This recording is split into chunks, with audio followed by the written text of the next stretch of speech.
आज हम आपको धरती पर बने एक ऐसे सचखंड के दर्शन करवाने जा रहे हैं जो दुनिया का सबसे प्रसिद्ध धार्मिक स्थान है, जिसे 8 सिख गुरुओं की चरण धूल प्राप्त है। जहाँ के अमृत सरोवर में स्नान करने से लाइलाज बीमारियां भी ठीक होती हैं। ये वो स्थान है जहाँ गुरुओं की कृपा से इतना खजाना है जिसका आप अंदाजा भी नहीं लगा सकते। ये वो पवित्र स्थान है जिसके बनने की भविष्यवाणी गुरु नानक देव जी ने कई साल पहले से ही कर दी थी। इस स्थान का निर्माण एक ऐसे सिख गुरु ने किया है जो बचपन में अनाथ थे, जिन्हें 2 वक्त की रोटी भी नसीब नहीं होती थी। उबले चने बेचकर अपना घर चलाया करते थे। आज उन्हीं के इस दर पर हर दिन उनका करोड़ों का श्रृंगार होता है। हर दिन यहाँ 1 लाख लोग लंगर छकते हैं। जिस बच्चे से लोग नफरत किया करते थे, अनाथ होने के कारण उसे पनौती मानते थे, आज उन्हीं के दर से लोग मुंह मांगी मुरादें पाते हैं। इस वीडियो में हम आपको ये भी बताएंगे कि दुश्मनों द्वारा कई हमले होने के बावजूद इस स्थान की शान और मर्यादा कभी खत्म नहीं हुई, बल्कि इस स्थान को मिटाने वालों का आज नामो निशान भी नहीं बचा। ये सारी घटनाएं जिस स्थान पर घटित हुई थी वो है सचखंड श्री हरमंदिर साहिब। वीडियो के एंड में हम आपको श्री हरमंदिर साहिब में बने कुछ ऐसे स्थानों के बारे में भी बताएंगे जिसके बारे में आपने पहले कभी नहीं सुना होगा। सो वीडियो को एंड तक आप जरूर देखें और वीडियो पसंद आने पर ज्यादा से ज्यादा शेयर करें।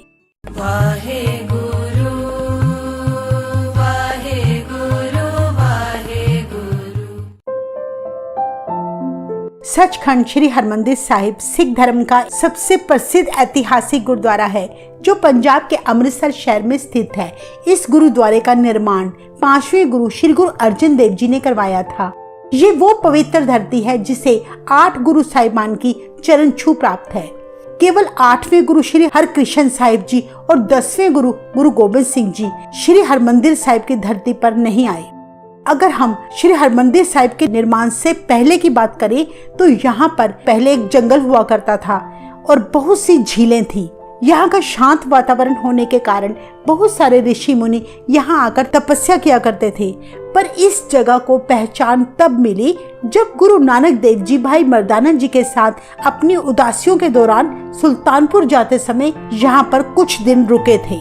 गुरु जी के आने की खबर सुनकर तब सुल्तानविंड में रहने वाला एक भाई तारा था जो गुरुजी और भाई मर्दाना जी के लिए बड़े प्रेम से कड़ा प्रसाद लेकर आया। भाई मर्दाना जी ने जब वह प्रसाद चखा तो कहने लगे, गुरुजी यह तो बहुत स्वाद है, लगता है जैसे अमृत हो। गुरु नानक देव जी ने तब भाई मर्दाना जी के साथ वचन किया कि आने वाले समय में इस जगह पर अमृत बरसेगा। यहाँ एक ऐसा नगर बसेगा जो भक्ति और मुक्ति का केंद्र बनेगा। कहा जाता है कि कुछ समय बाद दूसरे गुरु अंगद देव जी इस धरती पर आए। इसके बाद जब तीसरे गुरु अमरदास जी यहाँ आए तो यहाँ का शांतमयी सुखद वातावरण देखकर उन्होंने एक नगर बसाने का फैसला कर लिया, जिसके लिए उन्होंने तुंग गांव के जमींदारों से जमीन खरीदी और चौथे गुरु रामदास जी की सेवा लगा दी। गुरु रामदास जी ने 1577 ईस्वी में इस जगह पर गुरुद्वारा साहिब बनाने के लिए सरोवर की खुदवाई शुरू करवाई और पंजाब के 55 व्यापारियों को इस स्थान पर लाकर बसा दिया और इस शहर का नाम रखा गया रामदासपुरा, जिसे बाद में गुरु का चक नाम दिया गया। जिस सरोवर को गुरु जी ने खुदवाया था उसका नाम अमृत सरोवर रखा गया, इसीलिए इस शहर का नाम सरोवर के नाम से अमृतसर पड़ गया। गुरु रामदास जी के ज्योति जोत समाने के बाद उनके पुत्र 5वें गुरु अर्जन देव जी ने इस कच्चे सरोवर को पक्का कराया और सरोवर के बीचों बीच जहां गुरु अमरदास जी और गुरु रामदास जी बैठकर भजन बंदगी किया करते थे, संतों को उपदेश देते थे, उसी जगह पर गुरु अर्जन देव जी ने श्री हरमंदिर साहिब का निर्माण करवाया। कहते हैं कि गुरु अर्जन देव जी ने श्री हरमंदिर साहिब का नक्शा खुद तैयार किया था और सेवा की सारी जिम्मेदारी गुरु घर के सेवक बाबा बुड्ढा जी को सौंप दी। गुरु जी ने अमृतसर शहर का बहुत विस्तार और विकास किया। उन्होंने बड़ी गहरी सूझबूझ के साथ श्री हरमंदिर साहिब का निर्माण करवाया। जैसे हरमंदिर साहिब को जमीन के लेवल से नीचे बनाया गया ताकि जो भी श्रद्धालु गुरुद्वारा साहिब में प्रवेश करे वे सीढ़ियां उतरकर झुककर आए और अकाल पुरख के दर्शन करे। बाबा बुड्ढा जी ने जब गुरु जी से इस बात का कारण पूछा कि सभी धर्मों के स्थान ऊपर सीढ़ियां चढ़कर बनाए गए हैं, पर हरमंदिर साहिब में सीढ़ियां नीचे उतरकर क्यों प्रवेश किया जाता है, तब गुरु अर्जन देव जी ने बाबा बुड्ढा जी से वचन किया कि परमात्मा हमेशा नीचे झुककर चलने वाले को ही मिलता है। इस बात से ये पता चलता है कि गुरु अर्जन देव जी की सोच कितनी बड़ी थी। 15वीं सदी में गुरु अर्जन देव जी ने श्री हरमंदिर साहिब की नींव तब एक मुसलमान फकीर मियां मीर से रखवाई। जब मियां मीर ने ईंट को अपने हाथ में लेकर 3 बार पलटा तो ये देखकर गुरु जी ने वचन किया कि भविष्य में श्री हरमंदिर साहिब 3 बार टूटकर बनेगा।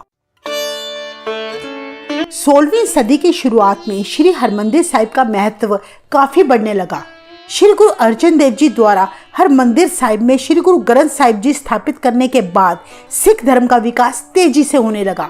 पंजाब में से लोग जत्थे के रूप में यहाँ के पवित्र सरोवर में स्नान करने आया करते और श्री गुरु ग्रंथ साहिब जी के आगे नतमस्तक होते। धीरे धीरे दूसरे धर्म के लोग भी यहाँ आकर बहुत प्रभावित हुए और सिख बनने लगे।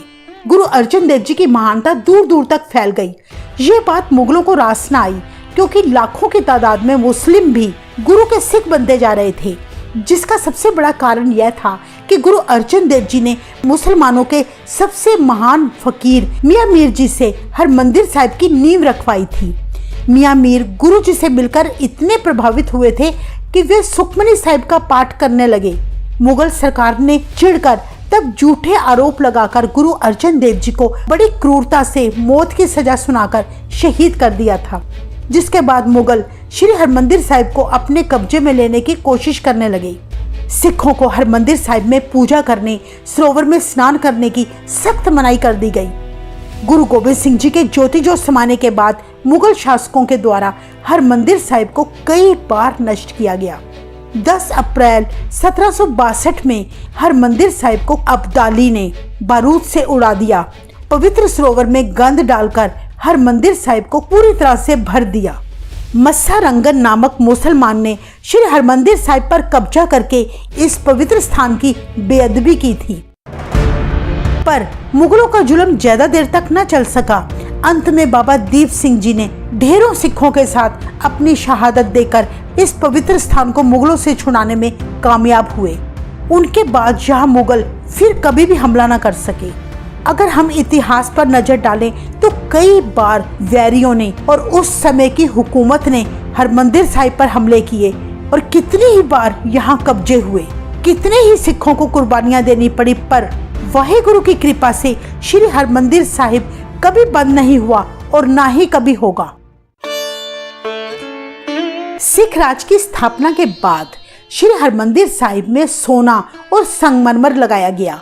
महाराजा रणजीत सिंह ने 1802 में श्री हरमंदिर साहिब गुरुद्वारे का बाहरी हिस्सा 750 किलो शुद्ध सोने से मढ़वाया था। तब से यह गुरुद्वारा गोल्डन टेम्पल के नाम से जाना जाने लगा। उससे पहले महाराजा रणजीत सिंह ने गुरुद्वारे की रेनोवेशन के लिए 50 लाख रुपए दिए थे। इस तरह राजे महाराजे और बड़े सरदारों द्वारा समय समय पर कीमती भेंटें दी गई, पर सबसे ज्यादा महाराजा रणजीत सिंह की तरफ से दी गई थी। आज भी वे कीमती भेंटें गुरुद्वारा साहिब में संभाल कर रखी गई हैं, जैसे सोने चांदी के फावड़े, कीमती मोती, नीलम और सोने के गहने, कीमती छत्र, चांदी के तसले आदि। इन सभी दुर्लभ और बेशकीमती वस्तुओं के दर्शन गुरु साहिबान के गुरपर्व पर किए जाते हैं।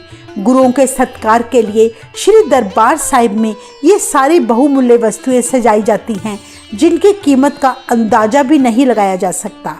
श्री दरबार साहिब की जिस जगह में ये कीमती सामान संभाल कर रखे जाते हैं उसे तोशा खाना कहते हैं। यह तोशा खाना दरबार साहिब में प्रवेश करते ही सीधे हाथ की तरफ एक कमरे की पहली मंजिल पर बना है, जहां ये कीमती सामान बड़ी एहतियात के साथ रखा जाता है। कहा जाता है कि 1923 में दरबार साहिब की कार सेवा के दौरान 5 प्यारों ने सेवा की शुरुआत इन 6 फावड़ों के साथ की थी, जो सोने और चांदी के बनाए गए थे। इसके साथ ही 16 चांदी के तसले 1923 की कार सेवा में काम में लाई गई थी, जो गुरपर्व वाले दिन दरबार साहिब में सजाए जाते हैं। ये तलवार जो आप देख रहे हैं महाराजा रणजीत सिंह की है, जो सोने की बनी हुई है। इसमें हीरे जड़े हुए हैं। ये ऐतिहासिक तलवार गुरपर्व के अवसर पर दरबार साहिब में गुरु चरणों में सजाई जाती है। ये सुच्चे मोतियों का हार है, जिसे एक ऐसे अंग्रेज श्रद्धालु द्वारा शुक्राने के तौर पर भेंट किया गया था, जिसके कैंसर का लाइलाज रोग सरोवर में स्नान करने और दरबार साहिब में अरदास करने के बाद ठीक हुआ था। ये भी खास अवसर पर गुरु जी के चरणों में इस तरह सजाया जाता है। ये जो आप सोने के 2 बड़े फूलदान देख रहे हैं, दिल्ली के एक ऐसे सिख द्वारा शुक्राने के तौर पर भेंट किए गए थे, जिनके घर में कई सालों से कोई संतान ना थी, पर दरबार साहिब में स्नान करके और अरदास करने के बाद वाहेगुरु की मेहर सदका उन्हें 2 पुत्रों की दात हासिल हुई थी। दरबार साहिब से अपनी मन्नतें पूरी होने पर संगतें अपनी श्रद्धा और शुक्राने के तौर पर दरबार साहिब में अपनी भावना अनुसार धन के साथ साथ सोना भी भेंट करती रहती हैं। संगतों द्वारा भेंट किए सोने को शुद्ध करके सोने की ईंटों के रूप में बदलकर तोशे खाने में बड़ी हिफाजत से रख दिया जाता है। स्क्रीन पर जो आप ये चंदन की तारों का बना चमर देख रहे हैं, 1925 में एक मुसलमान फकीर हाजी मोहम्मद मस्कीन जी द्वारा बड़ी श्रद्धा से इसे भेंट किया गया था। तोशे खाने में एक बहुत ही कीमती और सुंदर चांदनी है। इस चांदनी के ऊपर बड़े महंगे हीरे और रतन जड़े हुए हैं। ये चांदनी महाराजा रणजीत सिंह को हैदराबाद के नवाब ने भेंट की थी, पर बाद में महाराजा रणजीत सिंह ने वो चांदनी दरबार साहिब में भेंट कर दी थी। हम आपको बता दें कि 1990 के दौरान श्री हरमंदिर साहिब की इमारत को 500 किलो शुद्ध सोने के साथ फिर से रेनोवेट किया गया था, जो आजकल इसकी कीमत करीब 135 करोड़ आंकी जाती है। ये काम देश के कोने कोने से आए निपुण आर्टिस्टों द्वारा कराया गया था, जिसे करने में करीब 4 साल लगे। वीडियो में आगे बढ़ने से पहले हमारी आपके आगे रिक्वेस्ट है कि आप चैनल को सब्सक्राइब जरूर करें, जहां हम इस तरह की सिख इतिहास से जुड़ी अनसुनी बातें बताते रहते हैं। श्री हरमंदिर साहिब में बाबा बुड्ढा जी की दुख भंजनी बेरी के पास कोने में जहां जल की सेवा की जाती है, उसके बिल्कुल सामने परिक्रमा में ये जो चक्र आपको दिख रहा है, केवल ये संगमरमर का डिजाइन नहीं है, बल्कि इसके साथ इतिहास की एक बहुत बड़ी घटना जुड़ी है। ये बात 1740 की है, जब मस्सा रंगन ने सिखों के दरबार साहिब पर अपना कब्जा कर लिया था और यहाँ बहुत तरह के कुकर्म किए थे। वो इस पवित्र स्थान में शराब पिया करता था, वेश्याएं नचाता था। सो उस वैरी का खात्मा करने के लिए और हरमंदिर साहिब में हो रही इस बेअदबी को रोकने के लिए भाई सुखा सिंह और भाई मेहताब सिंह ने दरबार साहिब में प्रवेश करके मस्सा रंगन का सिर धड़ से अलग किया था। भाई मेहताब सिंह ने मस्सा रंगन का कटा सिर अपने नेज़े पर टांग लिया था। कहते हैं जब सिख हरमंदिर साहिब से बाहर जाने लगे तो उन्हें लगा कि कहीं वैरियों को ये ना लगे कि मस्से रंगन को उसकी करनी की सजा देकर सिख भाग गए हैं। सो उन्होंने ये स्थान जिसके आप अब दर्शन कर रहे हैं, इसी स्थान पर अपने घोड़ों को घुमाकर सिखों ने उन वैरियों को ललकारा था और फतेह का जयकारा लगाया था, और वे इसी जगह पर कुछ देर रुके भी थे। सो इसी घटना को याद करने के लिए यह चक्र बनाया गया है। परिक्रमा में केवल यही एक चक्र बना हुआ है और इसके अलावा किसी कोनों में कोई चक्कर नहीं बनाया गया। हम सब हरमंदिर साहिब तो जरूर गए होंगे और इस स्थान से गुजरे भी होंगे, पर इस डिजाइन पर हमने कभी गौर नहीं किया होगा।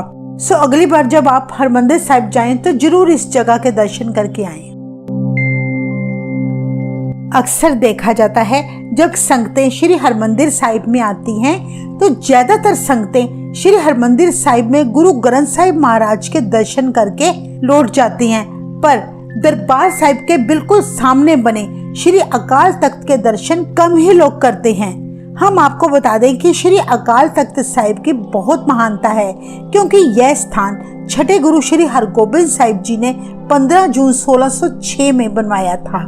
यह सिख धर्म के 5 तख्तों में से पहला तख्त है जहां सिख धर्म से जुड़े सारे ऐतिहासिक फैसले लिए जाते हैं।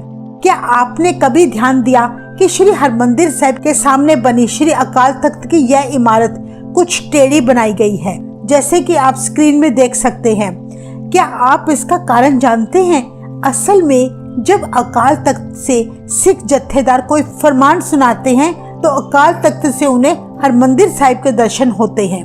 मतलब वे जत्थेदार श्री हरमंदिर साहिब का ध्यान करके फरमान सुनाते हैं, पर हरमंदिर साहिब से अकाल तख्त के दर्शन नहीं होते, जिसका अर्थ है धर्म के आगे राजनीति फीकी है, क्योंकि श्री हरमंदिर साहिब की इमारत धर्म को और अकाल तख्त की इमारत राजनीति को दर्शाती है।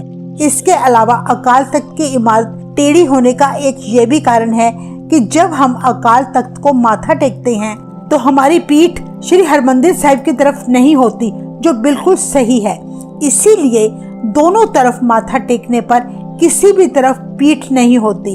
इस बात से ये पता चलता है कि हमारे गुरुओं ने हरमंदिर साहिब बनाने में और अकाल तख्त बनाने में कितनी बारीकियों का ध्यान रखा है। हम आपको ये भी बता दें कि श्री गुरु हरगोबिंद साहिब जी ने अकाल तख्त की ऊंचाई दिल्ली के तख्त से 1.5 फुट ऊंची बनाई थी, जिसका कारण था कि दुनिया के जितने भी तख्त हैं पर अकाल तख्त से ऊंचा कोई तख्त नहीं हो सकता, क्योंकि अकाल तख्त अकाल पुरख प्रभु का सिंहासन है जो हमेशा सभी तख्तों से ऊंचा ही रहेगा। श्री हरमंदिर साहिब के निर्माण के दौरान एक बार गुरु अर्जन देव जी ने संगतों को उपदेश दिया कि अमृतसर में बना दरबार साहिब निरंकार की पुरी है और प्रभु के नाम का महान तीर्थ है, जो सिखों को दी गई एक बेशकीमती दात है। गुरु अर्जन देव जी ने अपनी बानी में भी कहा है, रामदास सरोवर नाते सब उतरे पाप कमाते। गुरुजी कहते हैं कि हमारे किए हुए पाप हरमंदिर साहिब में स्नान करने से उतर जाते हैं। निर्मल होए कर इश्नाना गुर पूरे कीने दाना। गुरुजी कहते हैं कि सतगुरु ने हमारे ऊपर कृपा करके ऐसी दात बख्शी है कि यहाँ स्नान करके हमारा मन पवित्र हो जाता है। इस सरोवर का जल अमृत के समान पवित्र माना जाता है और गुरुओं की इस पर इतनी बख्शीशें हैं कि जो भी यहाँ स्नान करता है उसके सभी तरह के रोग दूर हो जाते हैं। इस बात के हजारों प्रमाण हैं जो हमारे लिए एक वीडियो में बताना बहुत मुश्किल है, इसलिए हम आपके सामने कुछ प्रमाण बता रहे हैं। जैसे एक बार दूनी चंद नाम का बड़ा अहंकारी साहूकार था। उसने अपनी 7 बेटियों से एक दिन प्रश्न पूछा कि बताओ तुम किसका दिया खा रही हो, ये सारे सुख तुम्हें कहाँ से हासिल हुए हैं। उसकी बेटियों ने जवाब दिया, पिताजी हम तो आपका दिया खा रहे हैं। पर उसकी छोटी बेटी रजनी ने कहा, पिताजी मैं उस परमात्मा का दिया खा रही हूँ जो सब जीवों का पालनहार है। ऐसे शब्द सुनकर दूनी चंद ने गुस्से में आकर अपनी बेटी रजनी का विवाह एक गरीब कोढ़ी व्यक्ति के साथ कर दिया। रजनी विवाह के बाद दर दर भीख मांगकर गुजारा करने लगी। एक दिन वो पति पत्नी भीख मांगते हुए अमृतसर की बेरी के इस पेड़ के नीचे आकर आराम करने बैठ गए। उसके पति ने तब कुछ कौओं को सरोवर में से निकलते देखा जो स्नान करने के बाद सफेद रंग के हो गए। ऐसा चमत्कार देखकर उसने भी सरोवर में स्नान किया, जिसके बाद उसका सारा कोढ़ ठीक हो गया।